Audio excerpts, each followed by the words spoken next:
Berita atau perkataan yang sering kali kita dengarkan setiap harinya.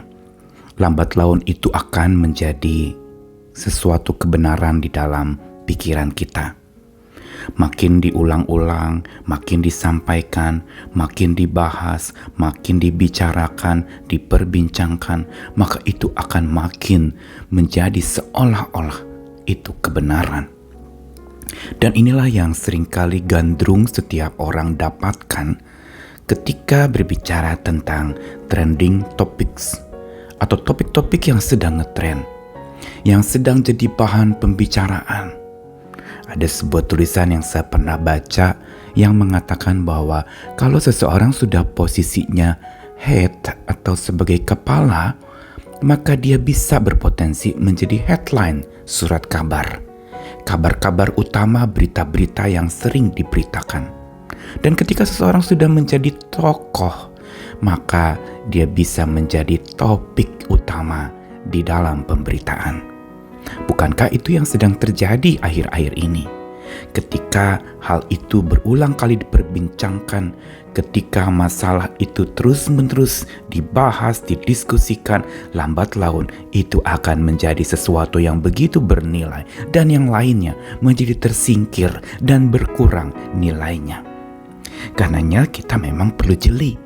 Tidak semua yang trending itu benar-benar sebuah kebenaran. Bisa jadi hanya karena digandrungi, dan juga bisa jadi apalagi hanya sesaat, hanya musiman, hanya sementara, setelah itu hilang begitu saja. Kita mau bahas hari ini, saya Nicholas Kurniawan, menemani lagi di dalam Sabda Tuhan yang menyapa kita hari ini. Program Sapa hari ini yang akan membangun iman kita dan menjadi inspirasi untuk kita menjalani hari-hari kita dengan lebih baik dan memuliakan nama Tuhan. Topik kita hari ini adalah trending versus never ending. Ayat yang akan kita renungkan adalah sebuah doa yang dilantunkan oleh seorang rasul bernama Paulus untuk jemaat di Efesus. Doa untuk dan bagi kemuliaan Tuhan. Efesus 1 ayat 18 sampai 21. Dan supaya Tuhan menjadikan mata hatimu terang, agar kamu mengerti pengharapan apa yang terkandung dalam panggilannya. Betapa kayanya kemuliaan bagian yang ditentukannya bagi orang-orang kudus. Dan betapa hebat kuasanya bagi kita yang percaya, sesuai dengan kekuatan kuasanya yang dikerjakannya di dalam Kristus dengan membangkitkan dia dari antara orang mati dan mendudukkan dia di sebelah kanannya di sorga, jauh lebih tinggi dari segala pemerintah dan penguasa dan kekuasaan dan kerajaan dan tiap-tiap nama yang dapat disebut, bukan hanya di dunia ini saja, melainkan juga di dunia yang akan datang. Alkitab Lembaga Alkitab Indonesia memberi judul bagian ini atau Efesus pasal 1, doa Paulus untuk kemuliaan Allah, atau doa Paulus tentang kemuliaan Allah.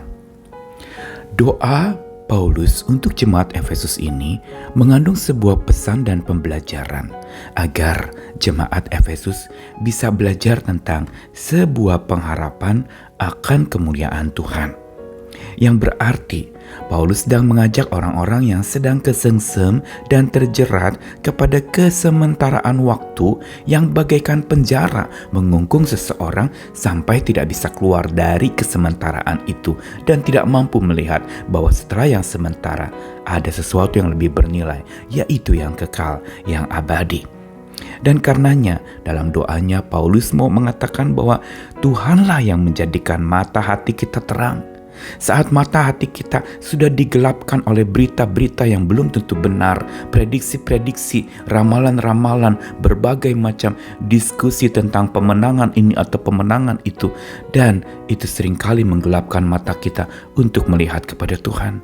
Karena yang kita bahas, yang kita perbincangkan malah membuat suram hidup kita, menjadi takut, belum nanti kalau ini terjadi akan terjadi itu, dan semua itu justru sebenarnya kontra iman dan percaya kita kepada Tuhan, yang sebenarnya dialah yang di dalamnya ada terang abadi. Daripadanya lah kita bisa punya mata hati yang terang, tidak disuramkan, tidak ditenggelamkan oleh berita-berita yang seringkali diperbincangkan. Dan itu yang justru mengenyangkan banyak orang. Dan kalau sudah kenyang dengan berita-berita trending topik-topik yang ngetrend atau yang populer, akhirnya orang sudah keblenger dan tidak kepingin lagi mendengar atau memahami hal-hal yang tidak pernah berakhir atau hal-hal yang never ending, hal-hal yang kekal itu. Dan dikatakan dalam deskripsi doanya, Paulus mengatakan betapa kaya kemuliaan yang ditentukan oleh Tuhan bagi orang-orang kudus. Dan betapa hebat kuasanya bagi orang percaya, sesuai dengan kekuatan kuasanya. Paulus ingin menggiring orang-orang yang kesengsem atau terpenjara oleh kesementaraan waktu atau kesementaraan pemberitaan yang ada kepada kekekalan dan keabadian dari berita baik, berita kekal yang asalnya dari Tuhan, serta itu menentukan hidup orang-orang kudus di masa depan. Dikatakan kayanya kemuliaan itu dan hebatnya kuasanya itu.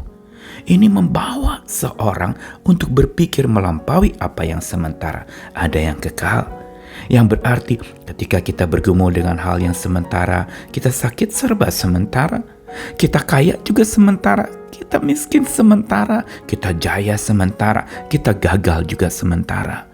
Dan semua yang serba sementara itu seolah-olah menjadi sesuatu yang selamanya.